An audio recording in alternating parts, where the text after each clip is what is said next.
وَلَقَدْ يَسَّرْنَا الْقُرْآنَ لِلذِّكْرِ فَهَلْ مِن مُّدَّكِرٍ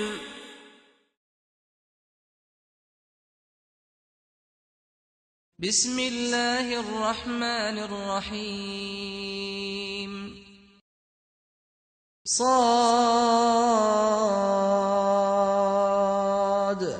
والقرآن ذی الذکر بل الذین کفروا فی عزة وشقاق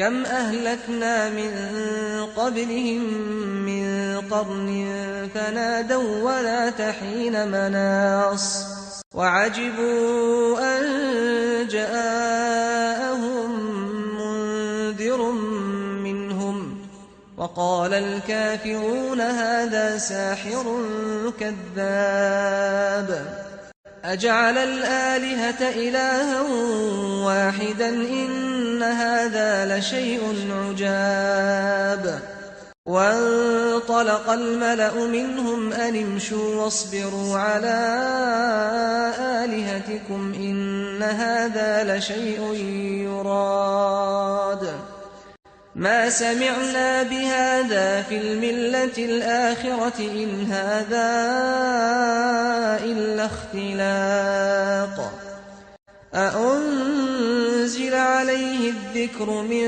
بيننا بل هم في شك من ذكري بل لما يذوقوا عذاب أم عندهم خزائن رحمة ربك العزيز الوهاب أم لهم ملك السماوات والأرض وما بينهما فليرتقوا في الأسباب جند ما هنالك مهزوم من الأحزاب كذبت قبلهم قوم نوح وعاد وفرعون ذو الأوتاد وثمود وقوم لوط وأصحاب الأيكة أولئك الأحزاب إن كل إلا كذب الرسل فحق عقاب صاد اور قرآن کی قسم جو کہ سراسر نصیحت ہے، بلکہ یہ کافر تو تکبر اور مخالفت میں پڑے ہوئے ہیں۔ ان سے قبل ہم کئی قومیں ہلاک کر چکے ہیں۔ عذاب کے وقت وہ پکارنے لگے، حالانکہ وہ رہائی کا وقت نہ تھا، کیونکہ جب عذاب آ جاتا ہے یا موت آ جاتی ہے تو پھر توبہ قبول نہیں ہوتی۔ لیکن انسان کی حالت یہ ہے کہ جب تک عذاب نہ آئے اس کی بھی آنکھیں نہیں کھلتی۔ اور کافروں نے اس بات پہ تعجب کیا کہ انہی میں سے ایک ڈرانے والا ان کے پاس آ گیا۔ کافر کہنے لگے یہ تو جادوگر ہے اور بڑا جھوٹا ہے، اس نے تو تمام خداؤں کو ایک ہی خدا بنا دیا، یہ بات تو بڑی عجیب ہے۔ حضرت ابن عباس کہتے ہیں ابو طالب جب بیمار ہوئے تو قریش ان کے پاس آئے اور رسول اللہ صلی اللہ علیہ وسلم بھی ان کے پاس آئے۔ ان لوگوں نے ابو طالب سے آپ کے متعلق شکایت کی۔ ابو طالب آپ سے کہنے لگے بھتیجے تم اپنی قوم سے کیا چاہتے ہو؟ آپ نے فرمایا صرف ایک کلمہ، اگر وہ اسے قبول کر لیں تو عرب کے حاکم بن جائیں گے اور عجم سے جزیہ وصول کریں گے۔ ابو طالب کہنے لگے صرف ایک کلمہ؟ آپ نے فرمایا ہاں صرف ایک کلمہ، اور کہا کہ اگر چچا جان اگر یہ لوگ اسے تسلیم کر لیں کہ اللہ کے سوا کوئی عبادت کے لائق نہیں ہے تو صرف اس ایک کلمے کے ساتھ یہ عرب کے مالک بن جائیں گے اور عجم کے لوگ ان کو جزیہ دینے لگیں گے۔ قریش کہنے لگے کیا ہم صرف ایک اللہ کی عبادت کریں؟ یہ تو بڑی عجیب بات ہے، ہم نے تو زمانہ قریب کے دین میں ایسی بات کبھی سنی ہی نہیں، یہ تو بڑی من گھڑت بات ہے۔ انہی لوگوں کے بارے میں یہ آیات نازل ہوئے۔ کیا اس نے تمام خداؤں کو ایک ہی خدا بنا دیا؟ یہ تو بڑی عجیب بات ہے۔ اور ان کے سردار چل کھڑے ہوئے یہ کہتے ہوئے چلو اپنے خداؤں کی عبادت پر ڈٹے رہو، بے شک یہ ایک ایسی بات ہے جس کا ارادہ کیا گیا ہے، یہ تو پلان کی گئی ہے، ہم نے